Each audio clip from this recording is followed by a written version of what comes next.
মাননীয় উপাধ্যক্ষ মহোদয়, বিধানসভাৰ প্ৰক্ৰিয়া আৰু কাৰ্য পৰিচালনাৰ নিয়মাৱলীৰ 50 নং নিয়ম অনুসৰি আমি এটা জৰুৰী আৰু ৰাজহুৱা গুৰুত্বপূৰ্ণ বিষয় চৰকাৰৰ দৃষ্টিগোচৰ কৰিব বিচাৰিছোঁ।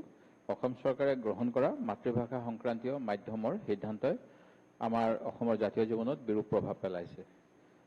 মহোদয়, আমি সকলোৱে জানো যে মাতৃভাষা সকলোৰে বাবে অতি গুৰুত্বপূৰ্ণ আৰু ইয়াক লৈ বিভিন্ন সময়ত বিভিন্ন ধৰণৰ সংঘাতৰ সৃষ্টি হয়। আমাৰ অসমতে অসমীয়া মাতৃভাষা 36 বছৰৰ বাবে ব্ৰিটিছৰ শাসনৰ সময়ত অৱহেলিত হৈছিল, যাক পুনৰ 19 এপ্ৰিল 1873 চনত আমি ঘূৰাই পাইছোঁ। আমি স্বাধীন হোৱাৰ পিছত ৰাজ্যসমূহৰো যেতিয়া পুনৰ গঠনৰ কথাখিনি আহিছিল, তেতিয়া ভাষাৰ ভিত্তিত ৰাজ্য গঠনৰ বাবে প্ৰস্তাৱ গ্ৰহণ কৰা হয় আৰু সেই অনুসৰি ৰাজ্যিক এখন ষ্টেট ৰিকগনাইজেশ্যন কমিটিও হ'ল, যাৰ জৰিয়তে আমাৰ অসমৰ সীমা আৰু সুনিৰ্দিষ্ট হ'ল। 14খন ৰাজ্য সেই সময়তে ভাষাৰ ভিত্তিত পুনৰ গঠিত হৈছিল। সেই গতিকে ভাষা যথেষ্ট গুৰুত্বপূৰ্ণ, অকল শিক্ষা দীক্ষাৰ বাবেই নহয়, আমাৰ মাতৃভাষা আমাৰ নিজৰ ৰাজ্যৰ চিনাকি পৰিচয়ৰ বাবেও গুৰুত্বপূৰ্ণ। আমাৰ অসমৰ মাতৃভাষা যিহেতু 2011 চনৰ ডাইচৰ তথ্য মতে 48%তকৈ বেছি লোকে অসমীয়াই মাতৃভাষা বুলি কয়। যদি ইয়াৰ উপৰিও এই মাতৃভাষা হোৱাৰ উপৰিও ইয়াক আঞ্চলিক ভাষা বুলিও ক'ব পাৰোঁ, কাৰণ অসমত 53টাতকৈ অধিক মাতৃভাষা আছে আৰু অসমীয়াই সেই মাতৃভাষা ঘৰত হ'লেও আঞ্চলিক ভাষা হিচাপে তথা মাতৃভাষা হিচাপে আমাৰ জাতীয় জীৱন, শিক্ষা দীক্ষা সকলো ক্ষেত্ৰতে প্ৰভাৱ পেলাই আহিছে। যোৱা সময়ছোৱাত বিধানসভাত বহুত আলোচনা হৈছে। যোৱা ডিচেম্বৰ মাহতো আমি শিক্ষা বিষয়ক যেতিয়া নিউ এডুকেশ্যন পলিচি লৈ এটা আলোচনা কৰিছিলোঁ, তাতো আমি আমাৰ বক্তব্য ৰাখিছিলোঁ যে নতুন শিক্ষা নীতিত দ্বিভাষিক ত্ৰিভাষিক ফৰ্মুলাৰ কথা আছে। সেই গতিকে আৰু কিছু আলোচনাৰ মাজেৰে আমাৰ ৰাজ্যৰ ভাষাৰ ক্ষেত্ৰত কি সিদ্ধান্ত ল'ব এইখিনি গ্ৰহণ কৰা উচিত। যে কি নহওক, অসমীয়া মাধ্যমৰ স্কুলসমূহৰ অৱস্থা বৰ শোচনীয় বুলি বিভিন্ন মাধ্যমত প্ৰকাশ পাইছে আৰু ইয়াৰ কাৰণো বহুত আছে, যিখিনি ক্ষেত্ৰত চৰকাৰৰ কৰণীয় আছে। আৰু যদি এই শিক্ষানুষ্ঠানসমূহ উন্নত মানদণ্ডৰ হয়, তেতিয়াহ'লে নিশ্চিতভাৱে মাতৃভাষাৰ প্ৰতি ইনডাইৰেক্টলি হ'লেও আগ্ৰহ আৰু অধিক বাঢ়িব। এটা তথ্য প্ৰকাশ পাইছে এটা RTI অনুসৰি যে 5 বছৰত স্কুলৰ আন্তঃগাঁথনি উন্নয়নৰ বাবে মাত্ৰ 326 কোটি টকা ব্যয় হৈছে, এইবুলি সৰ্বশিক্ষাৰ ফালৰ পৰা কোৱা হৈছে। ঠিক তেনেকৈ যিটো নেশ্যনেল এটা ছাৰ্ভে হয়, এই ছাৰ্ভে অনুসৰিও আমাৰ অসমৰ শিক্ষাৰ মানদণ্ড যথেষ্ট তললৈ আহিছে যোৱা সময়ছোৱাত। আনকি গুণোৎসৱৰ তথ্য অনুসৰিও যোৱা সময়ত যেতিয়া A গ্ৰেড পাইছিল 2018 চনত, A+ গ্ৰেড পাইছিল 23% স্কুলে, বৰ্তমান 11%লৈ অৱনমিত হৈছে। তেনেকৈ A গ্ৰেড সেই সময়ত 46% স্কুলে পাইছিল আৰু এতিয়া 40%লৈ আহিছে।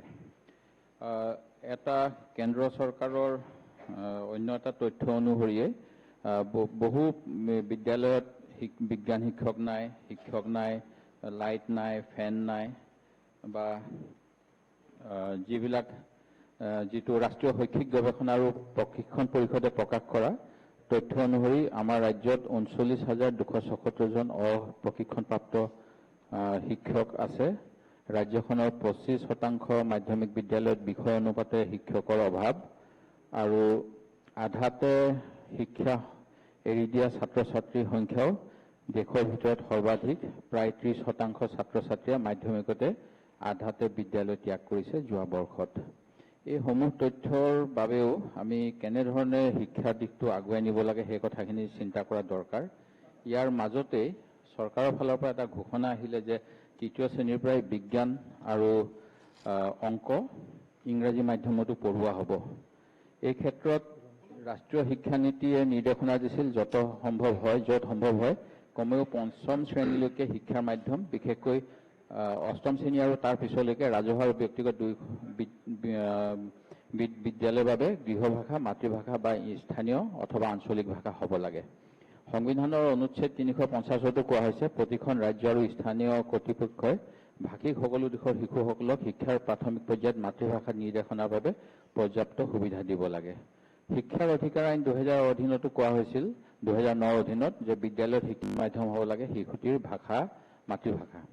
নতুন ৰাষ্ট্ৰীয় শিক্ষা নীতিটো এনেধৰণৰ কথা কোৱা হৈছে।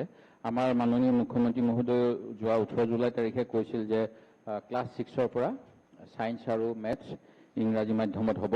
তাৰ 10 দিন পিছতে যি কেবিনেটত সিদ্ধান্ত হ'ল জুলাই মাহৰ 28 তাৰিখে, ইয়াত কোৱা হ'ল যে তৃতীয় শ্ৰেণীৰ পৰাই 2023 বৰ্ষত সকলো ৰাজ্যিক আৰু প্ৰাধিকৃত অন্যান্য স্থানীয় মাধ্যমৰ বিদ্যালয়ত গণিত আৰু বিজ্ঞান ইংৰাজী মাধ্যমত শিকোৱা হ'ব।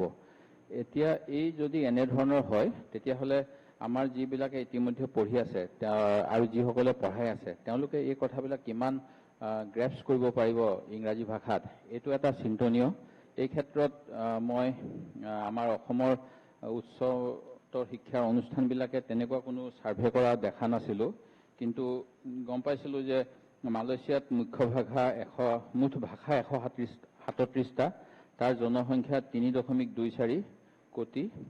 আৰু ইয়াতো ইংৰাজী ভাষা যেতিয়া প্ৰৱৰ্তন কৰিব লৈছিল তেতিয়া তাৰ 3খন ইউনিভাৰ্চিটিৰ প্ৰফেচাৰসকলে teaching of mathematics and science in English the teachers voices নামৰ এটা পেপাৰ ছাবমিট কৰিছিল ৰিচাৰ্চৰ। আৰু ইয়াতো কৈছিল যে 80% উত্তৰদাতাই অনুভৱ কৰিছিল যে আঁচনিৰ পৰিৱৰ্তনৰ ফলত শিকিব লগা নতুন ইংৰাজী শব্দৰ সংখ্যাৰ সৈতে মিলা মিছা কৰাত তেওঁলোকৰ সমস্যা হৈছে। অৰ্থাৎ শিক্ষকসকলে শিকাবলৈ যাওঁতে অসুবিধা পাইছিল। ঠিক তেনেকৈ 88.5% শিক্ষকে ইংৰাজীত নিজকে সঠিকভাৱে প্ৰকাশ কৰাত অসুবিধা পাইছিল। আৰু শিক্ষকসকলৰ সন্মুখীন হোৱা মুখ্য সমস্যাটো আছিল ইংৰাজীত ধাৰণাবোৰ ব্যাখ্যা কৰা। অধ্যয়ন কৰা 81.8% উত্তৰদাতাই ইংৰাজীত এই ধাৰণাবোৰ বুজি পোৱাত শিক্ষাৰ্থীসকলে সমস্যাৰ সন্মুখীন হ'লে ধাৰণাবোৰ বুজাবলৈ আকৌ মাতৃভাষা ব্যৱহাৰ কৰিব লগা হৈছিল। আৰু আমাৰ যি আচাৰ ৰিপৰ্ট বা অন্যবিলাকত যোৱা সময়ছোৱাত উল্লেখ হৈছে যে ইংৰাজী পঢ়া শুনাই ভালকৈ আমাৰ যি এতিয়া পঢ়ি আছে তেওঁলোকে ভালকৈ নোৱাৰে কৰিব।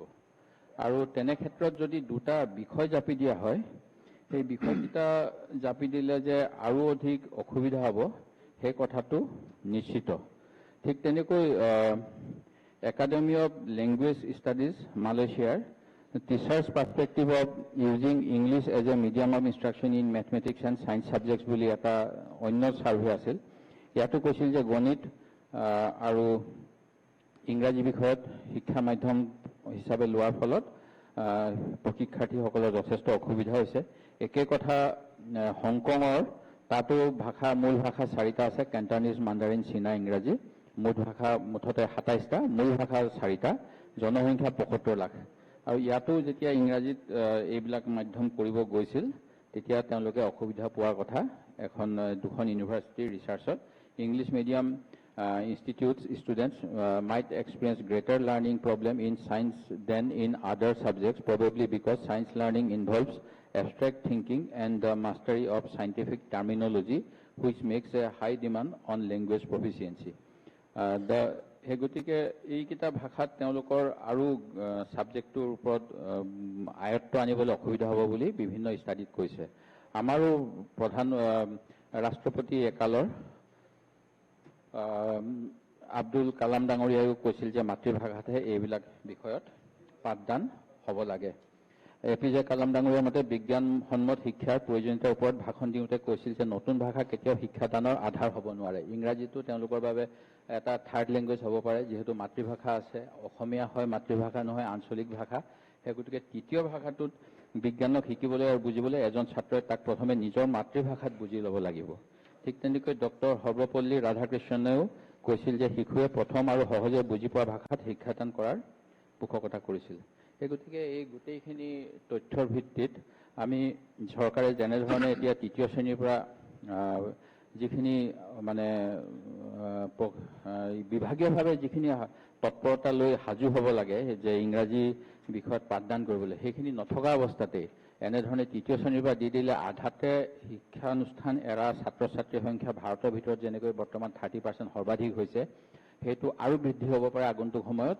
আৰু তাৰ ফলত আমাৰ যিটো অসমীয়া জাতি বা অসমখনক যে দেশৰ 5খন সৰ্বোত্তম ৰাজ্য কৰা যি পৰিকল্পনা যদি আমাৰ প্ৰকৃত হিউমেন ৰিসোৰ্সটো নাথাকে আধাতে এৰা ছাত্ৰ ছাত্ৰীৰ যোগেদি আমি নিশ্চয় কৰিব নোৱাৰিম সেই গতিকে এই কথাৰ বাবে আমি বিৰোধিতা কৰিছো আৰু ৰাজ্যত উচ্চ কিছু পৰ্যায়লৈ যোৱাৰ পিছতহে যাতে বিজ্ঞান আৰু অংক অন্য মাধ্যমত পঢ়াৰ ব্যৱস্থা কৰে এই বিষয়টো উত্থাপন কৰিলো ধন্যবাদ Thank you.